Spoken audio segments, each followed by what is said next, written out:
Jon Mellis has put out a Twitter video claiming his home was raided by a SWAT team. He claims his friend didn't know what was going on, but saw people outside on the cameras trying to get in, so he went outside and was almost shot. Jon Mellis says he will be contacting a lawyer and turning himself in. He says he did nothing illegal, and there's no reason for him to be arrested before this election. Now, you might recognize the name Jon Mellis from articles of him being sentenced to 51 months after pleading to a charge of assaulting, resisting, or impeding certain officers using a dangerous weapon. You might recognize Jon Mellis from his calls into the Freedom Corner, which included things like him being single and ready to mingle, or him talking about how he's considered raising money to possibly pay someone to smack Patrick Byrne in the face. Although I'm assuming that was a joke. You might have missed that Jon Mellis got out on September 30th, but that appears to be the date, from what I can tell, for people cheering in pro-J6er communities. Well, how did Jon Mellis get out? Well, he was on pretrial detention. They held him, which is why he was a corner caller to begin with. Now, what I'm missing is, what is this new charge they want him on? He doesn't mention it, and it's possible he doesn't know himself right now. But I'm trying to look and find why they might have done it. And looking into pro-J6er communities, I found something that might be why they decided a SWAT raid was appropriate. On October 11th, Jon Mellis appeared on a live stream by the Northern Neck Patriots, where he said some things. I'm going to do my best to transcribe what you hear, but I want to be very clear. And this might be why they decided to use the raid. The video's choppy. It's not a good connection. So when he's saying things, some words are truncated, cut off, you can't hear things, and we miss entire pieces of sentences. I'm doing the best I can. But you can watch it on the Northern Neck Patriots YouTube page if you would like, October 11th. I may not be able to have a gun, but my probation is very aware. We've made this very clear with probation. I'm living with my friend, and probation visited my friend before I got out of prison and things like that. So he purchased a gun safe. So we've all above board, 100% legal. But for all you Antifa out there, hold guns, and there is a gun safe keeping those safe. Think I'm sitting duck over here. I'm not an easy target. Know what I mean? Anyway. We also have security cameras, also, by the way. No, well, the Haitians ate those. No, we do actually. He's an avid hunter, so he has lots of cameras, hunting cameras, that pop on whenever there's movement, perimeter, so everything like that. Did my best. As I said, the video itself cuts out. Which means to me, maybe they're going to take the worst case scenario here. Because while he's making a threat to Antifa, other J6ers, I can't remember if he ever did, but I know other J6ers have tried to claim that different law enforcement agencies are infiltrated by Antifa. So that's probably wasn't a good idea to threaten anyone. And then, after that, an old man jumped in about how millions will protect them from Antifa, and those millions can protect them with guns. And I'm not going to direct quote it, but Jon Mellis tries to make it very, very clear he won't hold a gun, he's not going to be involved with guns, he's not going to break his probation. So, going off of that, right, we don't know why. We don't know why they would be after him. We don't even have, technically, at this moment, proof they're after him, right? It's not like he posted the SWAT raid. It's not like he linked to a news article about a raid taking place. It's not like we have the FBI putting him on a wanted list or anything. We don't know. It could all be made up before the election to try to drive out votes. That's a possibility, right? I don't think it would be, if he's telling the truth, which we'll give him that.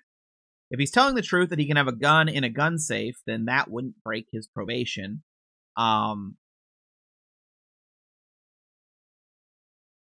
who knows? It could be something small, right? Maybe he traveled somewhere he wasn't supposed to, or something like that. And then because of the choppy video, because he appeared on that choppy live stream, they decided the best way to apprehend him would be just to go after him with a SWAT team because they viewed him as dangerous. I don't know. But yeah, this is interesting because like and it's not just that, right? It's not just the statements he said. We have like behind me his sentencing memorandum, how he's described. Mellis violently participated in the January 6, 2021 attack on the United States Capitol, an attack that forced an interruption. And what do they say he did here? Specifically Mellis. Mellis's participation. So this is what he's going to be. This is something they would review, I would think, if they were going to arrest him. Mellis traveled to Washington, D.C. on January 6 to attend the Stop the Steal rally, which was organized to protest the result of the presidential election. As the rally was finishing, Mellis joined a large crowd and marched to the Capitol, where the joint session of Congress to certify the Electoral College vote was underway. Upon arriving at the Capitol, Mellis unlawfully entered the Capitol grounds. As he moved towards the western front of the Capitol, he recorded and posted multiple videos on Instagram. In one video, he filmed himself amongst the crowd, framed the west terrace of the Capitol behind him, and stated, "We're going up, we're going up, we're going up, baby." Later, as he made his way into LWT, and he posted more Instagram videos that say, "We ain't effing leaving here. We ain't effing leaving." So you ever wonder where do the inaugurations? I bet Joe Biden there, that mother and it's blank, will ever come up here. We're banging on the goddamn doors. That's where we're going, storming the effing castle. And there's also, of course, some more here. At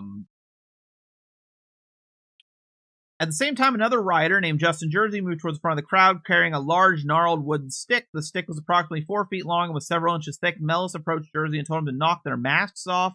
Jersey handed the large, gnarled stick to Mellis, then responded to Mellis charging the officers, knocking one officer, Officer A.W., to the ground. Before Jersey's attack, Mellis had encouraged there was a lull in the violence, not actively attacking the officers, but Justin Jersey's act performed at Mellis's urging and incited the mob all over again, with riders audibly reacting and surging forward, throwing objects at the officers and striking them with makeshift weapons. Mellis himself moved forward until he was in striking range of the officers at the mouth of the tunnel. Then he attacked, as Jersey lunged at the officers, shoving the officers, attempting to knock the protective face and head coverings off. Mellis wielded the stick like a sword and stabbed in the faces and heads of the officers at least 5 times, violently striking officers DP and LM in the face, head, neck, and body area. Mellis then threw the long, gnarled stick at the officers in the tunnel before falling backwards in the chaos, but he did not immediately retreat from the LW tunnel and Capitol grounds after. So, we take this, and you combine it with the things said on the live stream. As much as he wants to say that a SWAT raid is completely out of hand for apprehending him, I could see why police officers might do it. And, of course, again, we don't know what they're wanting to charge him with. He says there's new charges. Obviously, they're doing a raid if he's telling the truth. So those charges might also be a reason they did it. But again, we don't know. I just wanted to mention this because in case he's, telling the truth and there's a big story about him getting arrested again, which it would be a big story if a J6er gets arrested shortly after getting back out. I think that would be a big possible boost to Kamala Harris, vote for me, or more things like this will happen. I want to get it out there. I wanted people to know a little bit of the background, know where to look. If you want to see it, Northern Neck Patriots, October 11th. They don't remove the live stream. He's there, right? Maybe he said other things there that I missed. What I did is I kind of used the transcript function on YouTube and searched the word gun and found the moment. And if I can find the moment, and it didn't take me long, I don't think it would take officers long. Let me know your opinion in the comments. I guess we wait and see when he turns himself in, though.